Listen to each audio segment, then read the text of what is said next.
আশা করি সবাই ভালো আছো। যশোর বোর্ডের অনলাইন ক্লাসে সকলকে স্বাগতম। আমি ভবতোষ তরফদার, একেবিকে মাধ্যমিক বিদ্যালয় সহকারী শিক্ষক, ডুমুরিয়া, খুলনা। আজ আমি তোমাদের জন্য নবম দশম শ্রেণীর বাংলা বিষয়ের একটি প্রবন্ধ নিয়ে তোমাদের সামনে উপস্থিত হয়েছি। প্রবন্ধটি খুবই গুরুত্বপূর্ণ, তোমরা মন দিয়ে প্রবন্ধটি শুনবে, আশা করি তোমরা উপকৃত হবে। আমাদের আজকের প্রবন্ধের নাম শিক্ষা ও মনুষ্যত্ব।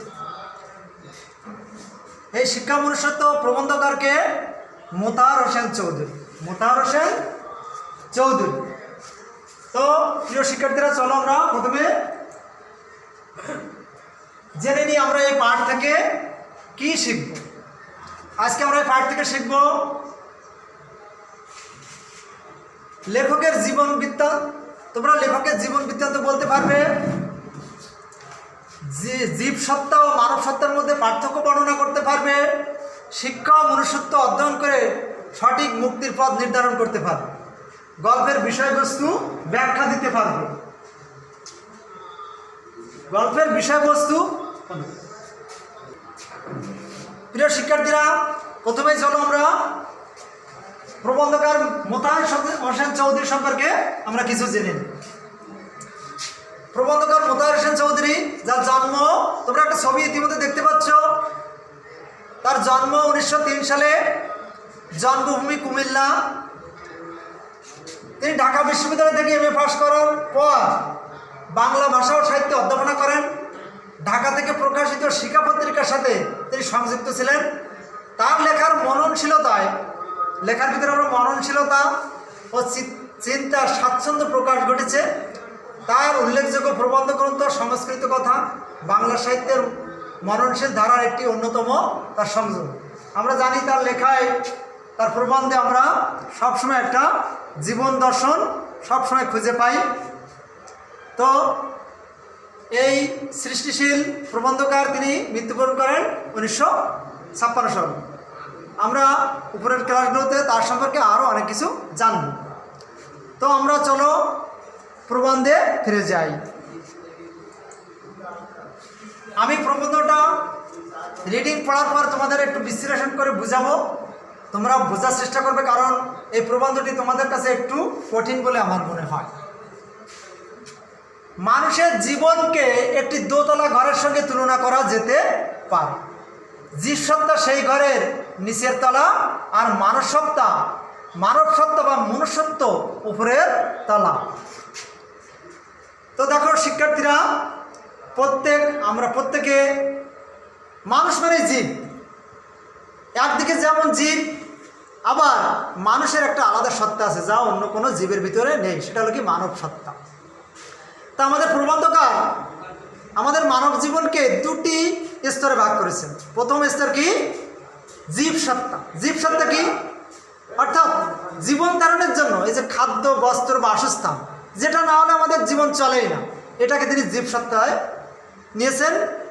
এটা তিনি জীবনের নিচের তলা ধরেছেন। আর উপরের তলা কি? মানব সত্তা। অর্থাৎ মানুষ হিসেবে একজন মানুষের ভিতরে যে মানবতাবোধ, যে সহনশীলতাবোধ, যে পরমত সহিষ্ণুতা, যে সৃজনশীলতা, যা দিয়ে মানুষের উপকার করা যায়, সৃষ্টিশীল কাজ করা যায়, এইটাকে তিনি বোঝাতে চেয়েছেন।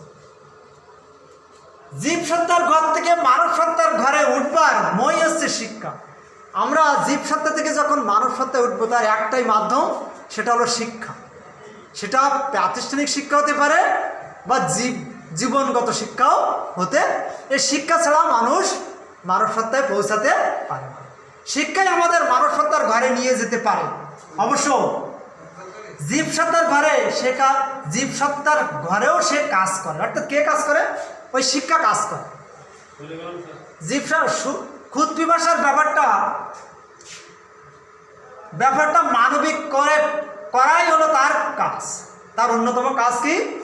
অর্থাৎ জীব সত্তাকে একটা সুষমভাবে, একটা সুন্দরভাবে আমরা যদি সৎ পথে সুন্দরভাবে আমাদের জীবনকে চালাতে চাই, অর্থ উপার্জন করতে চাই, তাহলে আমাদের দরকার কি? শিক্ষা। আজ এই শিক্ষা নেই বলে দেখা যায় কি সার্টিফিকেটধারী ব্যক্তিরা বড় বড় পদে অবস্থান করে আজ দেশের অনেক ক্ষতি করছে। তারা মূলত তাদের এই মানব সত্তার ঘরে তারা পৌঁছাতেই পারেনি। এজন্যই আমাদের প্রাবন্ধিকের এই আপ্রাণ প্রচেষ্টা। কিন্তু তার আসল কাজ হচ্ছে মানুষকে, অর্থাৎ শিক্ষার আসল কাজ হচ্ছে কি মনুষ্যত্ব লোকের পরিচয় করে দেওয়া।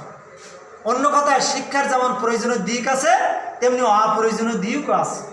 অর্থাৎ আমরা দেখতে পাচ্ছি কি শিক্ষার দুটি দিক, একটা প্রয়োজনীয় দিক, প্রাবন্ধিকার প্রয়োজনীয় দিক মানে কি বলছে, অর্থাৎ আমাদের জীবন ধারণের জন্য যে অর্থ উপার্জন করতে হবে, অর্থাৎ শিক্ষা দ্বারা আমরা অর্থ উপার্জন করব, শিক্ষার দ্বারা আমরা দক্ষতা অর্জন করবো, আর সেটা দিয়ে আমরা কি করব, অর্থ উপার্জন করব, যা দিয়ে আমরা কি আমাদের জীবন ধারণের জন্য প্রয়োজনীয় অর্থ অর্থাৎ খাদ্য বস্তু বাসস্থান এটা আমরা এই বাসস্থানগুলো আমরা অর্জন করার চেষ্টা করব।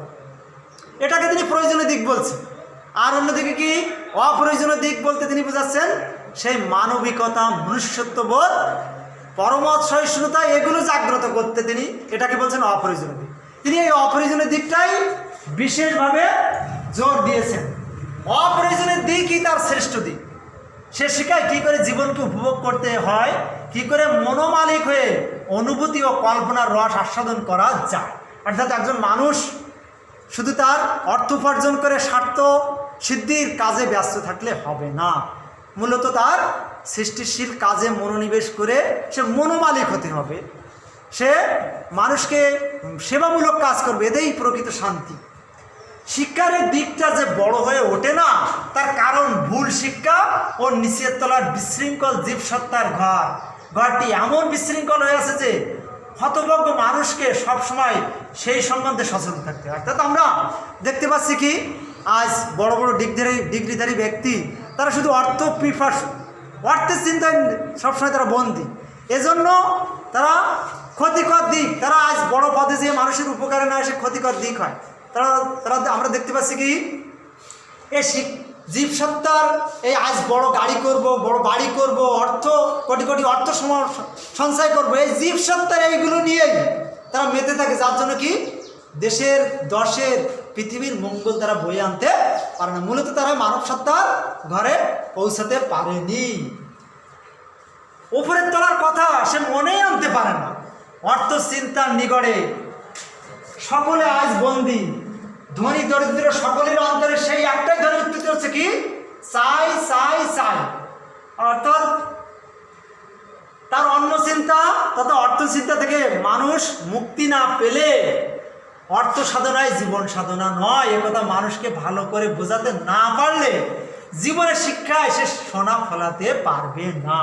অর্থাৎ আমরা যে বর্তমান শিক্ষায় এত কোথাও এত ঘাটতি আছে, যে ঘাটতির জন্য আমরা শিক্ষার্থীকে হয়তো বুঝাতে পারছি না যে অর্থ চিন্তাই জীবনের মূল চিন্তা নয়, মানবতা, মূল্যবোধ এগুলো জাগ্রত করাই শিক্ষার মূল উদ্দেশ্য। এখানে সেখানে দুই একটি মানুষ শিক্ষার আসল উদ্দেশ্যটা উপলব্ধি করতে পারবে, কিন্তু বেশিরভাগ মানুষ যে তিমিরে সেই তিমিরেই থেকে যাবে। আমরা যদি শিক্ষার্থীদের ভিতরে এই মনুষ্যত্ববোধ, মানবতাবোধ জাগাতে না পারি, তাহলে আমরা সেই অন্ধকার অর্থাৎ কি স্বার্থর অন্ধকারে আমরা ডুবে যাব।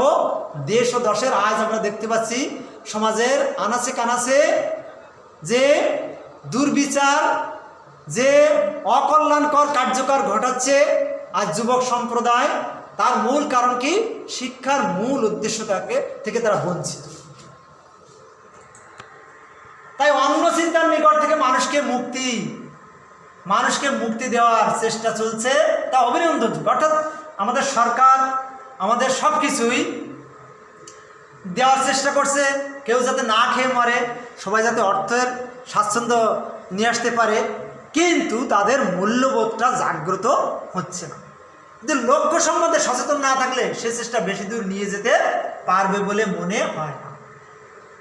এখানে আমাদের প্রবন্ধকার সংশয় প্রকাশ করেছেন যে মূল একটা যে লক্ষ্য, সেই লক্ষ্য অর্থাৎ মানবতাবোধ জাগ্রত করা, এটার দিক বিশেষ জোরদার করতে হবে। কারারুদ্ধ আহার তৃপ্ত মানুষের মূল্য কতটুকু? প্রচুর অন্ন বস্ত্র পেলে আলো হওয়ার স্বাদ বঞ্চিত মানুষ কারাগারকেই স্বর্গতুল্য মনে করে। অর্থাৎ যারা মনুষ্যত্ববোধ মানবতাবোধের মূল্য বোঝে না, তারা খেয়ে পরে বেঁচে থাকা এটাকে স্বর্গ মনে করে। কিন্তু তাই বলে যে তা সত্যই স্বর্গ হয়ে যাবে, আসলে তা নয়। বাইরের আবহাওয়ার স্বাদ পাওয়া মানুষ প্রচুর অন্নবস্ত্র পেলেও কারাগারকে কারাগারই মনে করবে। অর্থাৎ যারা এই মনুষ্যত্ব লোকে পৌঁছাতে পারবে, অর্থাৎ প্রকৃতির স্বাদ যারা পাবে, প্রকৃতির স্বাদ, তারা কখনো শুধু খাওয়া পরা বেঁচে থাকাকে জীবন বলে না। কি করে তা মুক্তি এবং কি করে তাতে মুক্তি পাওয়া যায়, তাই হবে তার একমাত্র চিন্তা। আকাশ বাতাসের ডাকে যে পক্ষে আকুল, কি সেটি খাঁচায় বন্দি হবে সহজে দানা পানি পাওয়ার লোভে? অন্ন বস্ত্রের প্রাচুর্যের চেয়েও মুক্তি বড়, এই বোধ মানুষের মনুষ্যত্বের পরিচয়। অর্থাৎ মনুষ্যত্ব লোকে আমাদের পৌঁছতে হবে, মানুষের কল্যাণে আমাদের এগিয়ে আসতে হবে, মানুষের ভালো কিসে সেটা আমাদের বুঝতে হবে, নিজের স্বার্থে আমরা অন্ধ হয়ে থাকবো না। এটাই প্রবন্ধকারের মূল উদ্দেশ্য। প্রিয় শিক্ষার্থীরা, আশা করি প্রবন্ধের আমি এই কিছুটা পাঠ করলাম, তোমরা বুঝতে পেরেছো। তোমরা এটি চর্চা করবে, বোঝার চেষ্টা করবে। এখন আমরা কিছু শব্দার্থে যাব। এখানে আমাদের নতুন কিছু শব্দ আছে, যেমন কি ক্ষুদ পিপাসা। ক্ষুদ পিপাসা শব্দের অর্থ কি? ক্ষুধা ও তৃষ্ণা। জীব সত্তা, জীবের অস্তিত্ব। মানব সত্তা, মানুষের অস্তিত্ব। জীবের অস্তিত্ব অর্থ কি? সেই বলেছি কি যে এই যে আমাদের ক্ষুধা তৃষ্ণা মেটানোর অন্ন বস্ত্র বাসস্থান, এটা আমাদের জীবনের জন্য, এটা হলো জীবের অস্তিত্ব। মানুষ সত্তা কি? মানুষের অস্তিত্ব, অর্থাৎ মানুষের যে বেঁচে থাকার যে তার চিন্তার স্বাধীনতা, কথা বলার স্বাধীনতা, এই মুক্তি, এটা হলো মানুষের অস্তিত্ব। তিমির মানে অন্ধকার, তিমির মানে কি? অন্ধকার। তা প্রিয় শিক্ষার্থীরা, আশা করি তোমার এই প্রবন্ধের কিছু অংশ আমি পাঠ করলাম, তোমরা ভালোভাবে বুঝতে পেরেছো, এটাই আমার প্রত্যাশা। এখন আমরা কিছু প্রশ্নে যাই। মনুষ্যত্ব বলতে কি বুঝবো? আমি আশা করি তোমরা ইতিমধ্যে বুঝতে পেরেছো। মনুষ্যত্ব অর্থাৎ মানুষের মূল্যবোধ। একজন মানুষ প্রকৃত শিক্ষায় শিক্ষিত হয়ে যদি মূল্যবোধ জাগ্রত হয়, তবে সে দেশের ও দশের কল্যাণে এগিয়ে আসবে। তার ভিতর মানবতা জাগ্রত হবে, সে পরমত সহিষ্ণুতা হবে, সকলকে নিয়ে দেশ ও দশের কল্যাণে এগিয়ে আসবে। এটাই তার মনুষ্যত্ব। মনুষ্যত্বের বিকাশ কীভাবে ঘটে? শিক্ষার মাধ্যমে। কিসের মাধ্যমে? আমি আশা করি তোমরা বুঝতেই পেরেছো, শিক্ষার মাধ্যমে মনুষ্যত্ব বিকাশ ঘটে। কুশিক্ষা থেকে মুক্তির উপায় কি? একটাই উপায়, সেটা কি? শিক্ষা। মানুষ, আমরা কি জন্ম থেকে মৃত্যু পর্যন্ত শিখি, অর্থাৎ প্রকৃতি থেকে শিখি। আমরা সব ক্ষেত্রে, আমরা শিক্ষাক্ষেত্রে, প্রতিষ্ঠানে শিখব, বাড়িতে শিখব, কর্মক্ষেত্রে শিখব। এই শিক্ষা থেকে আমরা কুশিক্ষা অর্থাৎ স্বার্থপরতা থেকে আমরা বেরিয়ে আসবো। এটা হলো কি? স্বার্থপরতা হলো কি? পরতা হলো কি?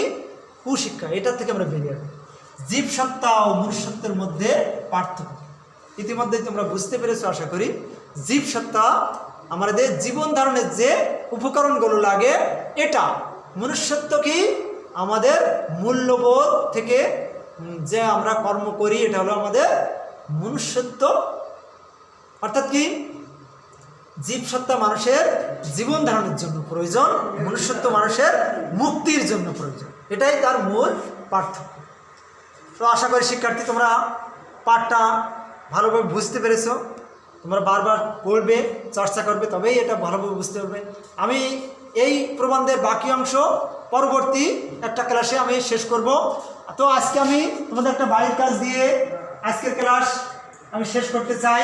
তোমাদের বাড়ির কাজটা হবে মনুষ্যত্ব বিকাশে শিক্ষার ভূমিকা সম্পর্কে তোমার মতামত উপস্থাপন করো। তোমরা একটা পৃষ্ঠায় এই মতামতটা লিখবে এবং তোমাদের যখন ক্লাস শুরু হবে শ্রেণী শিক্ষককে দেখাবে।